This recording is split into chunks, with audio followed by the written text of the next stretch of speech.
Hello, ഇന്ന് നമ്മുടെ video നമ്മുടെ കോഴിപ്പിണങ്ങളുടെ കൂടെയാണ്. ഇത് BV380 ഇനത്തിൽപ്പെടുന്ന കോഴികളാണ് ഞാൻ വാങ്ങിച്ചിട്ടുള്ളത്.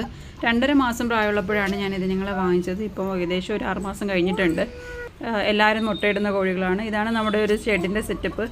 ഇത് ഒരു പഴയ ബാത്റൂം, ഉപയോഗിക്കാത്ത ബാത്റൂം നമ്മൾ കോഴിക്കൂടായിട്ട് സെറ്റ് ചെയ്തതാണ്. അതിൻ്റെ ഡോർ മാറ്റി നെറ്റിൻ്റെ ഡോറൊക്കെ ആക്കിയിട്ട് മാറ്റിയെടുത്തതാണ്. അപ്പോൾ ഇതിനകത്ത് തന്നെ അവർക്ക് ഫുഡ് കൊടുക്കാനുള്ള പാത്രങ്ങളും വെള്ളം കൊടുക്കാനുള്ള പാത്രവും മുട്ടയിടാനുള്ള പാത്രവും നമ്മൾ വെച്ചിട്ടുണ്ട്. ഇതിന് അത്യാവശ്യം കെയറൊന്നും ആവശ്യമില്ല.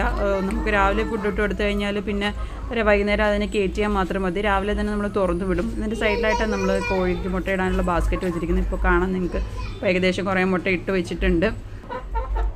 ഇന്ന് നമുക്കിപ്പോൾ ഇത്രയും മുട്ടകളാണ് കിട്ടിയേക്കുന്നത്. ഏകദേശം എല്ലാവരും രാവിലെ തന്നെ മുട്ടയിട്ട് വെച്ചിരിക്കും. കൂടാതെ എനിക്കൊരു ഹൈടെക് കൂടുണ്ട്. ഹൈടെക് കൂടിലാണ് ഞാൻ ആദ്യം തുടങ്ങിയത്. അതിൽ ഒരു 3 പേര് കിടക്കുന്നുണ്ട്. കാരണം ഇവരെ കൊത്തു കൂടുന്നതുകൊണ്ട് ഇവരെ 3 നേരം മാറ്റിയിട്ടേക്കുമാണ്.